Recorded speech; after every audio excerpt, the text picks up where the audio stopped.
Hi guys, welcome back to Cue the Confetti. The book today that we're going to be doing the project with is The Napping House. It's one of my favorite books. I used to read it to the kids I babysat when I was a teenager, and now they're grown adults. But The Napping House is a great book, and it talks about a bunch of different people and animals that are napping.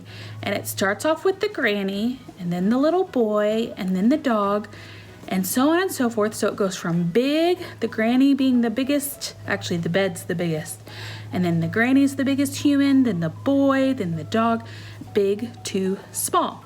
So today we are going to be doing a project using sizes: big, medium, and small. Wait, is a mouse on the top? Actually, there's something smaller than a mouse. And if you haven't read the book, then you need to click up or click down the link, and I'll read you the book, and you can find out what the smallest animal is in the napping house. All right, don't forget that you must ask your parents' permission before you can do any projects. Are you ready? For today's project, you're going to need a few supplies. We have some wonderful magazines that have already been read, and we asked a parent's permission before we're going to start cutting out of these. You can also use junk mail that you get every day. What we're looking for are things with pictures in it that we're allowed to cut. We don't like to cut books, right, Gentry? Those are important to us. Once the magazine's been read, Or junk mail. or the junk mail that we don't even want has been done, you can look at the pictures in it, and we're going to use our cutting skills to cut them out. You will also need a glue stick or glue. Paper and scissors. Paper and scissors. So while Gentry's going to start looking for something that's small, something that's medium, and something that's large, I'm going to talk to the parents about what else you could do. Parents, of course, you can always just give your child a pair of scissors, and some junk mail would probably be easier than even a magazine to just practice their cutting skills. If they fringe that paper, they just chunk it up. That's great. They've done that. That's a great tool for 2-3 years old. All right, scissors 101. Here we have a pair of kid scissors. These will cut hair. These are my favorite. They're Fiskars. They tend to, actually, they do cut. So you don't want to leave your child unattended if they can't be trusted with not cutting their hair. Right, Gentry? Gentry's cut her hair several times. Hold on. As you can see, the smaller hole is for the thumb and the larger hole are for the rest of the fingers. Gentry, show us how we hold scissors. And the best way to teach your child how to cut is to say, open, squeeze, open, squeeze, open, squeeze, so on and so forth. This is where we first see, like, our fine motor skills are really strengthening. You really got to strengthen those in order to get scissors to cut, especially when the paper gets thicker. Play-Doh is the first thing you want to do before you ever do scissors, because it really strengthens that hand grip and open, squeeze, open, squeeze. And then the second thing you're going to teach your child, sit up straight, please, Gentry, is to sit up in their chair, and they're going to take their piece of paper in their non-dominant hand. Gentry is right-handed. Her mother is left-handed. Okay. Can you show us what you cut out? All right, Gentry cut out what I asked her to cut out, and she did a pretty fabulous job. Thank you, Gentry. At about age 3 and 4, it's a good time to start talking about comparison and size. Small, medium, large, small, medium, big, whatever you want to call it. And talking about the different sizes of things. It might be that on the paper, the actual pictures are small, medium, large, and that's a great concept too. It's an even more complex concept to understand that even if the elephant picture is smaller than the chick picture, that in real life the elephant is a larger animal than the chick. And that's where Gentry is about at. She knows that the pictures are representations of the actual product or the actual thing in the picture.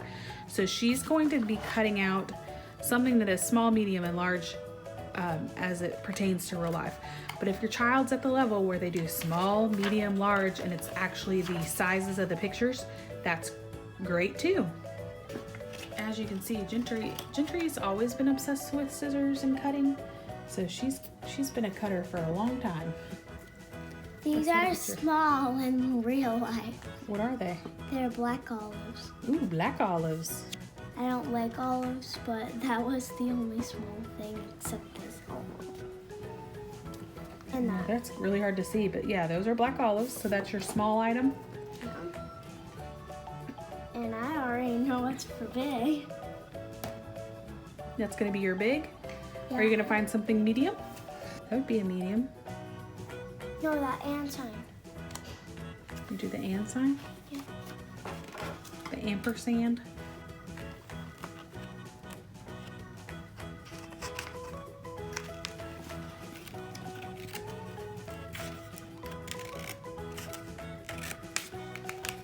Really, the skills to take away from this is first level cutting, practice cutting. Second level would be to talk about small, medium, and large. And then beyond that would be to be able to understand that picture representation doesn't match actual representation of size. See.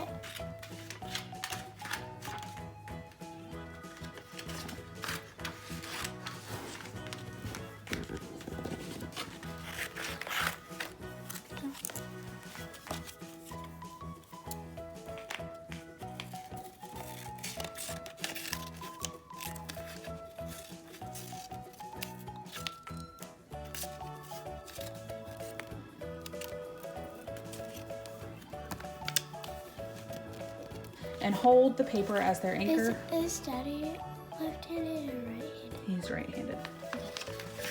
And I want you, Gentry, I'm gonna have you cut out this house square, which Gentry is an advanced cutter. So if your child cannot cut out a square, that is fine. The first thing you wanna do is just cut a straight line, and Gentry's gonna show us how to do it. Squeeze, open, squeeze, open. Another concept that's hard during scissor cutting learning is to move the scissors down the paper. There was a lot actually going on when you're cutting with scissors. With the brain, with the hand-eye coordination, small, fine motor skills. Cutting is a difficult task, and the earlier you start your child cutting, the better cutter they will be. Now it's time to glue down the things that Gentry has cut out. Our and signs and our olives. Now we will need the glue stick. Open it. Get big first. Is that what you're gonna do first, big? Yeah, and then if you want to, you can stack them up, or Let's stack them up like they were on the bed in the napping house. can I draw a bed? Yeah, if you want to.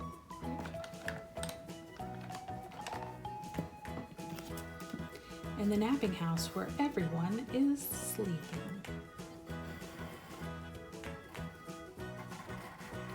Gentry's gonna put her salad to bed. And the and sign and the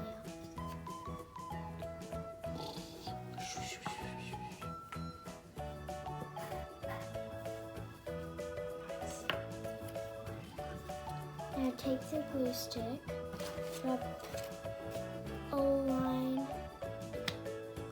You're right. And this is another great tip that Gentry's automatically doing. You want to teach your child to glue the item that they're putting on the paper, because that concentrates that glue stick onto the item, and the early learner will want to just rub the glue stick all over the paper. Well, one, it can change, especially on construction paper, it changes the color of the paper. Two, it wastes glue because you're not going to glue everything. And three, it just makes it more out of control. So if you tell them to glue the object that they're placing, there's less surface area, And less mess. And if you do a line, one right here and one right here, and like a sideways eye, so the sides can stick on. Yeah. I like to swirl mine. Everybody has their own glue technique.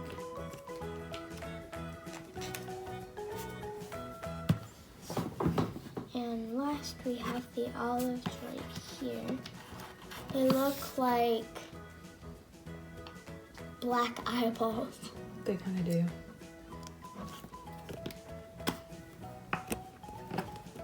If you like olives, thumbs up. Olives are just kind of meh to me. Really? Mm-hmm. Who loves olives? You do, my cousins do, and that's it. Sloan loves olives. What does she call them? What did Sloan call olives last night on FaceTime? Blackbirds. Blackbird. Yeah. All right, let's show them what you got. All right, so we have, hold it for me, please, so I can hold it. We have, really hard to see, but those are black olives, an ampersand sign or an and sign, and a salad. This looks like it's the same size, but olives individually, there's a bunch of olives there. So olives are tiny or small. What's another name for small? Little. Little. And what's another name for medium? That's hard, isn't it? I can't think of anything. And what's another name for large? Big. Mm-hmm. Anything else? Grand, huge. Or we can say big, bigger, biggest, small, smaller, smallest. It depends on the level learning of the child. Smallest, mediumest, biggest. Or that. We love cutting and using scissors. I hope you enjoyed it as well. Please like and subscribe, and don't forget to celebrate today. As always, follow us on all of our social media, and don't forget to tag me when you do one of our projects. We love to see what other people are doing. Gentry, you didn't want to film the end with me? Where are you? What are you doing? Hiding. Oh my goodness.